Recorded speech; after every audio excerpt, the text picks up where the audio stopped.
Chers téléspectateurs, une expression populaire dit « goutte à goutte, l'eau creuse la pierre ». L'émission d'aujourd'hui doit aussi contribuer à faire écrouler les bastions de pierre de ceux qui déstabilisent et paupérisent les peuples intentionnellement et depuis longtemps. Un exemple actuel en Europe est la privatisation, un vol de plusieurs milliards sur ordre de la Troïka. La Troïka en question se compose du Fonds monétaire international, le FMI, de la Banque centrale européenne, la BCE, et de la Commission européenne.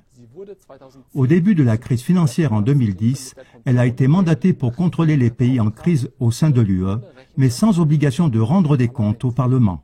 Depuis, la Troïka impose à tous les pays en crise l'obligation de vendre rapidement autant de biens que possible, et ce faisant, elle ouvre aux spéculateurs un marché extrêmement rentable.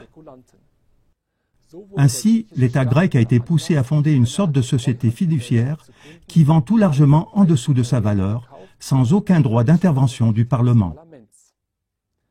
Tout ce qui est encore entre les mains de l'État est mis en vente. Des plages, des bâtiments de bureaux, des immeubles, des parties d'îles, l'alimentation en eau et en courant électrique. Simplement, tout ce qu'on peut vendre d'une manière ou d'une autre.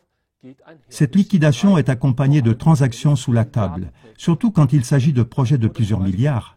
Ainsi, par exemple, dans une vente aux enchères où il n'y avait qu'un offrant, un terrain à bâtir très recherché d'une superficie de 3 fois celle de Monaco a été vendu pour la moitié de sa valeur estimée officielle.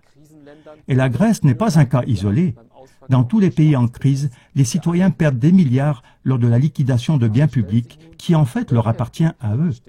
La question se pose. Quel voleur fait croire au peuple qu'il cherche à assainir les finances publiques et liquide par derrière les biens publics? Christophe Herstel, journaliste indépendant, l'a résumé récemment ainsi, je cite, « En dernier recours et à la dernière minute avant le crash, un système en faillite se voit obligé à commettre des vols de plusieurs milliards. Mesdames et messieurs, restez à l'écoute de nos émissions. Je vous dis au revoir et je vous souhaite une bonne soirée. »